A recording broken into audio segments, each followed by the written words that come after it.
Hey YouTube, I'm Mr. Terry, a high school history teacher, and welcome back for another reaction video. All right, today's video was brought to you by our awesome patrons over at Patreon. And in last week's Patrons Pick poll, they voted on this, which is why don't countries formally declare war anymore? And this is by a channel favorite, History Matters. That's a great question because it seems like when we've studied history so much, you hear about these declarations of war, and things seem to just be more formal in a way. And you don't really see that so much anymore, right? Because there's been wars, in recent years. But why doesn't it seem to be as formally declared as it used to be? So this is a great one. I'm prepared for war. I got my helmet there. Hope you're ready to join me. All right, before we get started, the original video link is down below. Make sure you give it the view, like, subscribe to History Matters. They have a lot of awesome little short, little animated kind of documentaries, as they call them. Really interesting, tons of stuff, and I think you'll really enjoy it for sure. All right, let's go ahead and get started.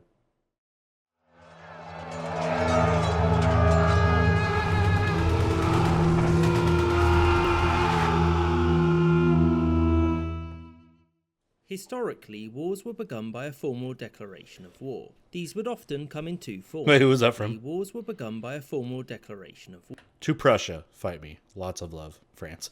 Franco-Prussian War. I think that's as simple as it was, right? These would often come in two forms. One, via direct communication with a foreign government by delivering a letter or telegram. Or two, through a government minister asking for the passport of a foreign ambassador, thereby revoking their diplomatic immunity. But since the Second World War, there have been very few formal declarations of war and none by the major global powers, which raised... Right, you look at like declarations of war and like they've been a big deal. You study something like World War One, World War Two. Like World War One, was famous for having these declarations of war that came out super quick. Like immediately when someone declared war, they would declare war on something else. And those, there was like these formal communiques. It's like, yep, here's the thing. It says we're going to war, right?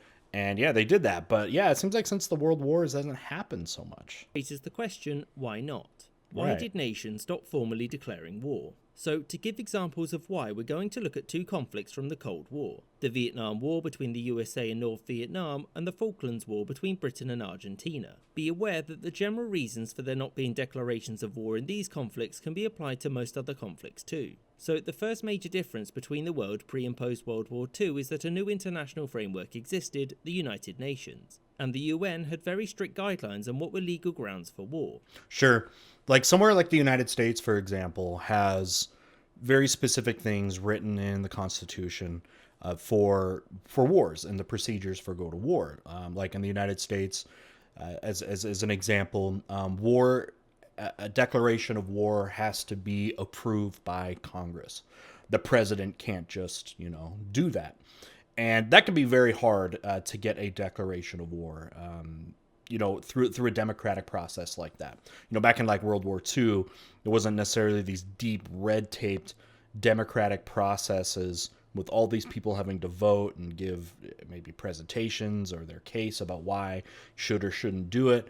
You could just do it. If you're like a monarchy or something like that, you don't have to go through so much red tape, just bam, you put it out. So like the United States, for example, has to go through Congress, and that could take forever. There's a lot of involvement, a lot of steps.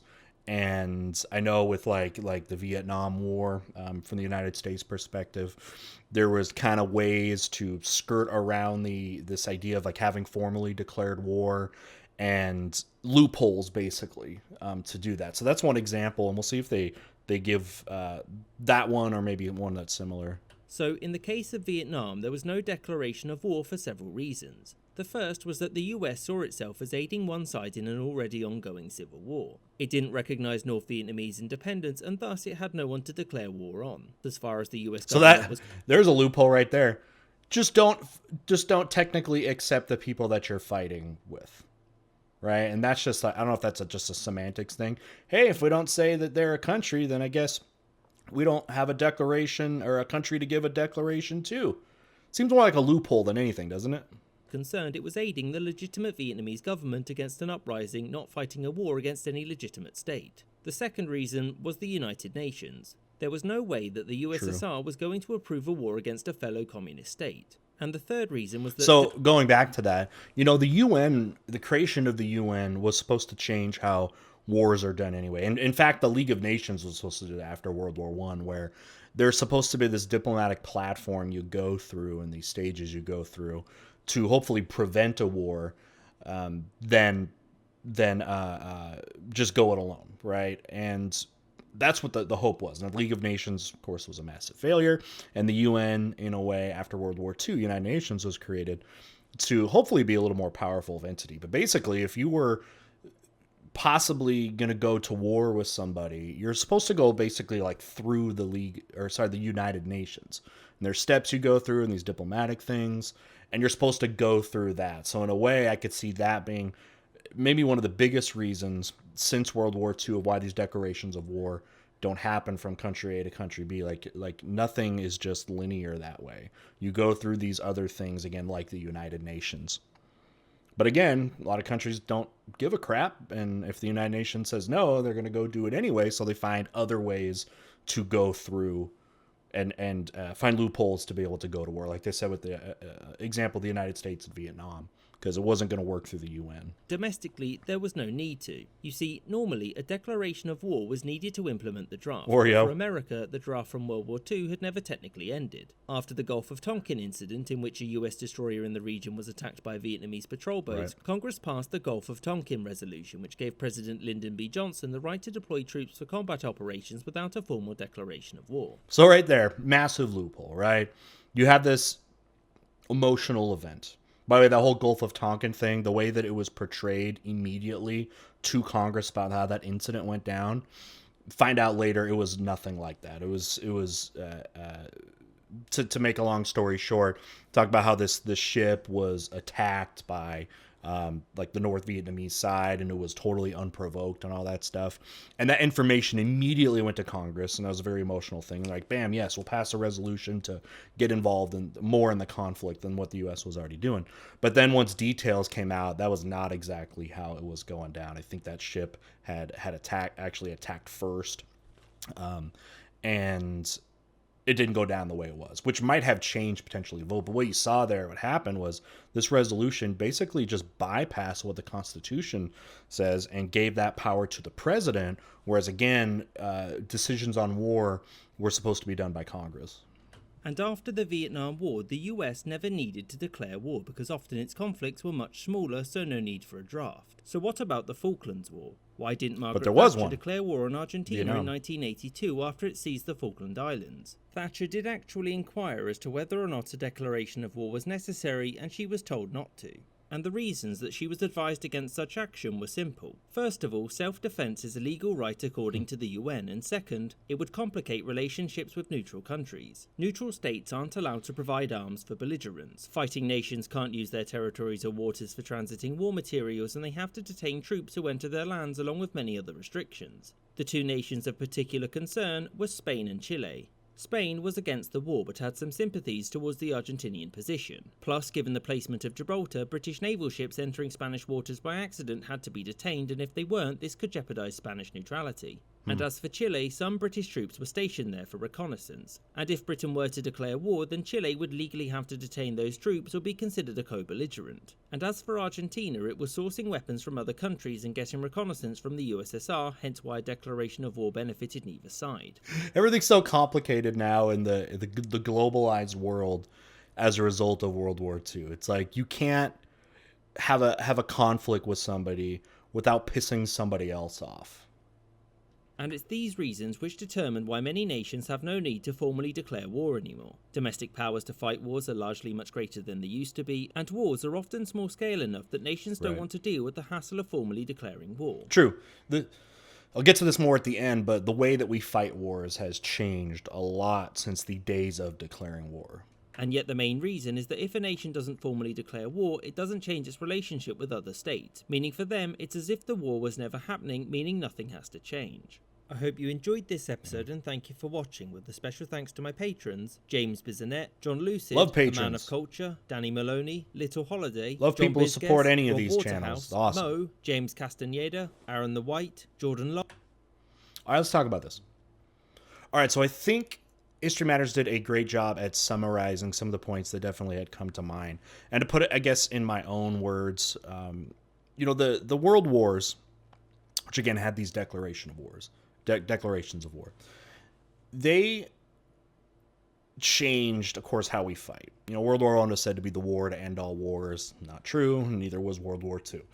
But they absolutely changed war, in a lot of different ways, more than just the whole declarations thing. And specifically in this case, the UN being a big time, a big time thing that has changed the approach, especially how large nations do war, anymore. And since you're supposed to go through the process of the UN, and then as a result of World War II, everything's far more globalized. Everything is far more connected across the world. Like I said a minute ago there, relationships between countries are a very sticky web, right? Where you have an issue with one country, and that might change your relationship with a different country that also deals with that country. You know what I mean? You can really make things very, very messy. And declarations of war can also put your allies or enemies or whatever in difficult situations too. If they're going to support that kind of thing or not. And that's kind of, with the wars, the world wars, the alliance system was such a huge part that if one country declares war, they may have in their treaties that, hey, if we declare war, then you need to help us. And it just makes things a lot more complicated. And maybe what it does is reduces the autonomy of a country in their relationship with how that country deals with other countries.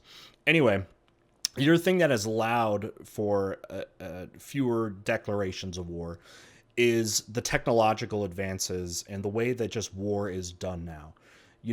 One thing we could debate about is, are we ever going to see a war again that included the Army and Navy, just overall military sizes, that we saw in the World Wars? I mean, multi-million people standing armies fighting each other. And with things like the atomic bomb, which changed that a lot. And then the technology we have now, where you have these technologies that, without using a lot of manpower, can destroy a lot of things and a lot of people. So you reduce that need for that sort of thing of having large armies. Because one of the things that happens with declarations of war, and something you might need depending on the country, is, to draft an enormous army, you may have to have like a declaration of war, right? So you don't really need those things because those things don't go hand in hand anymore. So I think that's among many reasons why we don't see this as much anymore. But we've seen just kind of now today, it's about often finding loopholes. If you're a country that really likes to stick to their doctrines and stick to their policies, it seems like you can always find a way to find that loophole to get involved in the military interventions that you want to get involved in. And we've seen that definitely in history. So anyway, this was a great video. I love the short and sweet kind of style that they have here. And definitely want to continue more with some of these awesome topics. Thanks again to my patrons for supporting the channel and voting on this. If you want to get involved too, patrons of all levels get to vote in polls. Some levels you get more access to other things, and you can get other perks and cool products and gifts and things like that. But that's one way that you can support the channel, and a link down to the Patreon is down below, as well as links to some of my other things that I'm involved in. All right, with that, we'll see you next time. Bye.